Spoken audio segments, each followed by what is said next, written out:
Chinese have completely grind the imports to a halt in August. We expect also very low imports of US crude oil into China next month. By mid-2025, something major happened, and almost no one noticed at first. China quietly erased American oil from its shopping list. No big announcement, no press briefing, just a modest 10% tariff and silence. From 160,000 barrels a day to nearly nothing overnight. While Beijing was locking in massive oil deals with Russia and Iran, the man in the White House was still yelling about tariffs like it was 2018. He was too busy fighting Canada over lumber and blaming wind turbines for America's problems. Back in Texas, ports stood half empty. Pipelines slowed to a crawl. Storage tanks that used to turn over every week were now sitting half full. But Washington called it leverage. The rest of the world? They called it what it was, losing. America had spent billions expanding its Gulf Coast infrastructure, building pipelines, terminals, and tank farms, all on the assumption that China would remain a steady buyer. Tankers lined up like Uber drivers outside refineries.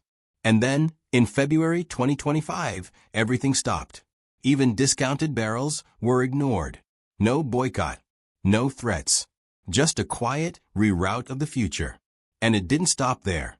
While America obsessed over outdated trade wars, Canada and Mexico were building something smarter, the Northern Corridor. A multi-billion-dollar logistics project designed to bypass U.S. ports entirely.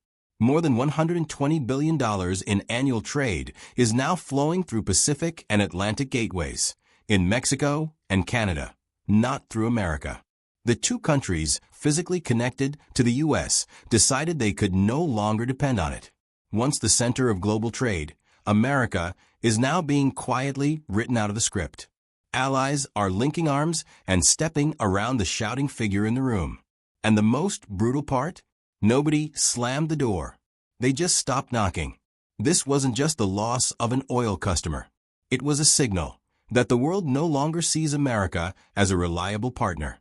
The man in the West Wing wasn't betrayed or cornered.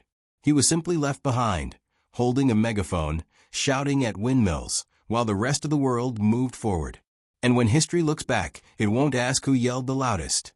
It will ask who listened and who acted.